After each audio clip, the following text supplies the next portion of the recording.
ఏపీలో ఫ్లెమింగో పక్షాల పండుగ ఘనంగా మొదలైంది. పులికాట్, నేలపట్టుకు వచ్చే వలస పక్షాల ప్రాముఖ్యతను తెలుపుతూ ఈ రోజు నుంచి 3 రోజుల పాటు జరిగే వలస పక్షాల పండుగ అంగరంగ వైభవంగా ప్రారంభమైంది. ఈ ఫెస్ట్‌ను పర్యాటక శాఖ మంత్రి కందుల దుర్గేష్ ప్రారంభించారు.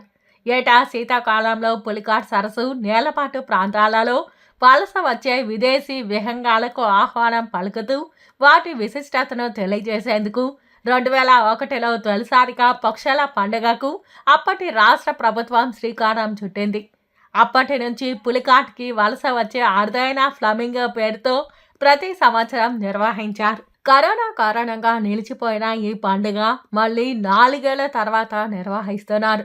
5 చోట్ల ఈ ఫెస్టివల్‌ను నిర్వహిస్తున్నారు.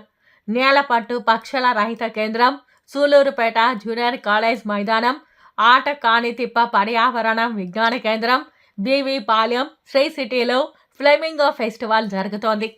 అక్టోబర్ వచ్చిందంటే చాలు విదేశీ పక్షుల విడిది కేంద్రం నేలపట్టు పర్యాటకుల శోభను సంతరించుకుంటుంది. ప్రతి సంవత్సరం రంగురంగుల పక్షులు ఇక్కడికి వచ్చి వాలుతుంటుంది. సంతానోత్పత్తికి రకరకాల పక్షులు వస్తుంటాయి. అరుదైన పక్షులు ఇక్కడ కనిపిస్తాయి.